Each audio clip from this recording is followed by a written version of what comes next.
In today's video, I will be showing you what is all about ellipse. But before anything else, we need to define what is all about ellipse. So when we say ellipse, these are the set of points that the sum of whose distances from two fixed points is a constant. And these two fixed points that I am mentioning in here in the definition, we name that as our f sub 1 and f sub 2. So, what are these two fixed points? So, these are just your focus. So, we have two focus in ellipse. Since we already defined what is all about ellipse, now what is the illustration if we are to draw it in this Cartesian plane? So for example, we have this center and the center lies at the point of origin.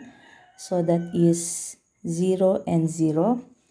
Now, since I've mentioned a while ago that we have two fixed points in here, so from center to one of its fixed point, so let's assume that it is located in here.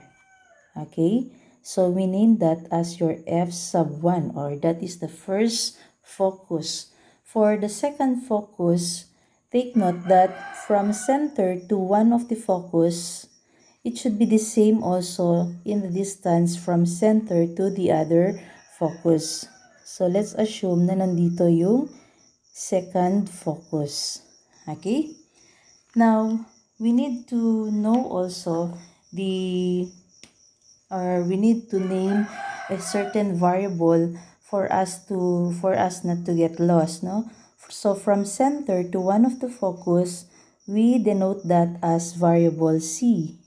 Okay, or that is distance c. Yan. Now, you notice, since dalawang focus yan, sa ellipse kasi guys, parang dalawang parabola na nag-meet sa isa't isa. Diba? So, aside from two fixed points, we have also the two vertices. And where does these vertices lie? So, from center to the one of the vertex, mas malayo siya kaysa sa focus. So from center, let's assume na nandito ang ating isang vertex. So we denote that as v sub 1. Okay? And the same lang din ang layo ng center sa kabilang vertex. So let's assume na nandito yung isang vertex. Okay? So that is v sub 2. Now, what did you notice? Magkakalinya sila. Okay? Linear sila. So, collinear points silang lahat. Yung focus natin na dalawa at yung vertex natin na dalawa. Now, we also need to name also the distance from center to vertex, to one of the vertex, and that is your variable a. Okay, so from center to one of the vertex, that is your variable a. Ganun din dito sa kabila. Okay, that's variable a. So, mas malayo ang distance ng ating vertex sa center compared sa ating focus. Okay? So, notice, now, if we are to get the sum of your v sub 1 and your v sub 2, v sub 1 and your v sub 2, if we are to get the distance of that, so dalawang a yan, okay? So, this is just equal to your 2a. Okay? Next. Kapag dalawa naman, from distance of f sub 1 to f sub 2 or your foci, how to get the distance, okay, yung layo nila, so that is equal to 2c. Okay? Now, this v sub 1 to v sub 2, we name that as your major axis. Major axis ang tawag dyan. Yan ang pinaka mahaba yung pinakamahaba yung length niya compared sa 2C or compared sa dalawang focus. Okay? Next, for us to complete our ellipse, kung meron tayong tinatawag na major axis, meron din tayong tinatawag na minor axis. By the way, I forgot to mention, in this major axis, saan naglalay yung ating major axis? It lies in our x-axis. So, ang ating vertices, naglalay siya sa x-axis, sa horizontal line. And automatically, kung nandyan ang ating major axis, ang minor axis naman ay nasa y-axis. Okay? So, assuming that we have this minor axis, so from this point, okay, from center to that point, and from center to this point downward. Okay. So, in some books, they name that as variable b sub 1 and b sub 2. Other books, maybe it is w sub 1 and w sub 2. So, pareho lang naman yun. So, doon sa module nyo, i-ano na lang natin, b sub 1 at b sub 2. Okay? Now, after, before I forgot also, what is your, from center, what is the variable, or what is the distance from center to one of your minor axis, to one end of your minor axis? We name that as your variable b. Okay? So, ganun din dito. Equal din yan. So, the total distance of your b sub 1 to your b sub 2 is equivalent now to your, is equivalent to 2b, I should say. Okay? So, these are the parts of your ellipse. And from there, we may now combine. Okay? So, how are we going to combine it? Just connect the points. Kasi sabi nga doon, ang ellipse, these are the set of points. Okay? So that the sum of whose distances from two fixed points is constant. So, i-connect mo lang yan. Okay? And then the other one. So, that is your ellipse now. So, yung major axis, naglalay siya sa horizontal line or it lies on the x-axis. And yung minor axis natin, minor axis, it lies in your y-axis. Now, if your illustration is like that, then what is your standard form in this kind of ellipse? Okay, so what is the standard form if you have this kind of ellipse? Okay, so since your center is at the point of origin 0 and 0, okay, so that is equal now to x squared over, so yung x squared, nandyan ng ating major axis. Okay, so nandyan yung 2a natin. So, ibig sabihin, ang sa denominator, ilagay mo dyan, that is a squared. Okay? Plus. Next, you have y squared. Ano naman yung nasa y-axis? It is the measurement of your minor axis. So, that is your b distance from the center. So, that is now b squared is equal to 1. So, that is now our standard form if our ellipse looks like this. Now, if your center is somewhere else, okay, so magiging HK yan. So, tulad din ng mga previous conic sections, so you just get the difference of the square. So, we have now x minus h squared over a squared plus the quantity of y minus k squared over b squared is equal to 1. Okay?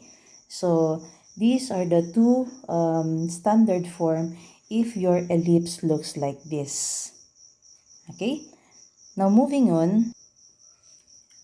Okay. Moving on, I will illustrate to you the second look of our ellipse. Paano naman kapag patayo ang ating ellipse?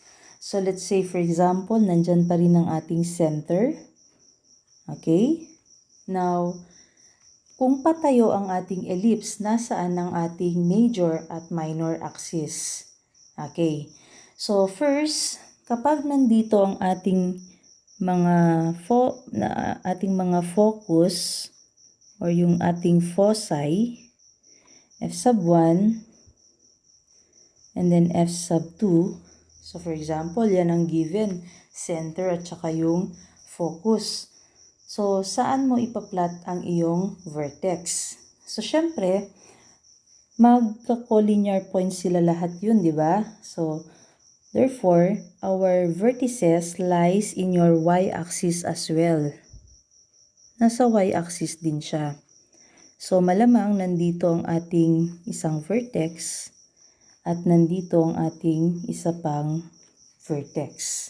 So, ganyan. And then, take note again, ano yung distance ng ating center sa isa nating focus? That is your variable C. Okay? So, the same in here. And from center going to our vertex, that is your variable A. So, ganun din dito, variable A. Okay? Now, where does your minor axis lie? Okay? So, obviously, it lies in the x-axis. So, nasa x-axis siya. Okay. So, let's assume na nandito ang ating minor axis. Okay? So, this is b sub 1, b sub 2. So, kahit saan nyo ilagay, kahit pwedeng b sub 1 dyan, b sub 2, walang problema yun. Okay? So, kasi naming the ordered pair lang naman yun. And then, you may now connect the points from vertex to the minor axis. And then, sa vertex na naman. And then, pag ganyan ulit. Okay? So, please bear with my illustration of ellipse. Kunwari, perfect na lang na cone yan. Na ellipse yan. Okay, so ganyan ang magiging itsura niya. Now, so for the standard equation, okay, so if you have an ellipse which looks like this, then our standard form, if your center lies at the point of origin, then that is x squared over, so ano yung naglalay doon sa x squared? Okay? So naglalay yung ating minor axis. So yun yung variable b. So therefore, sa denominator ng ating first term, that is x squared over b squared. So ganyan, huwag kayong malilito. Plus y squared over, ano yung naglalay sa y-axis? Nandyan yung ating major axis. So, y squared over a squared equals 1. Okay? Now, if you have the center that is somewhere else, let's say, umurong lang ng konti yung ating ellipse kasi hindi mismo doon sa point of origin naglalay yung ating center, then, sa numerator, you just subtract quantity of x minus h squared over b squared plus your quantity of y minus k squared over a squared equals 1. Okay? So for example, sa isang problem, walang mga v sub 1, v sub 2, pero given ang variable a at variable b. Okay? Or let's say variable c at variable a. So how are you going to look for the other parts? Okay? So we do not also forget this Pythagorean theorem. But in here, take note, yung major axis yung pinakamahaba yung length niya.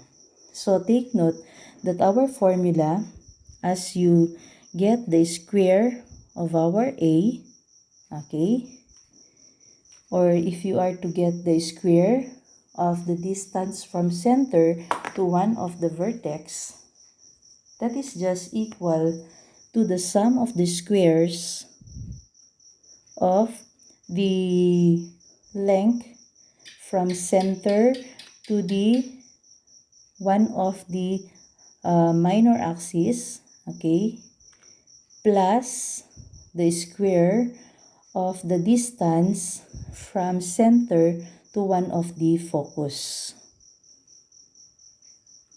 Okay?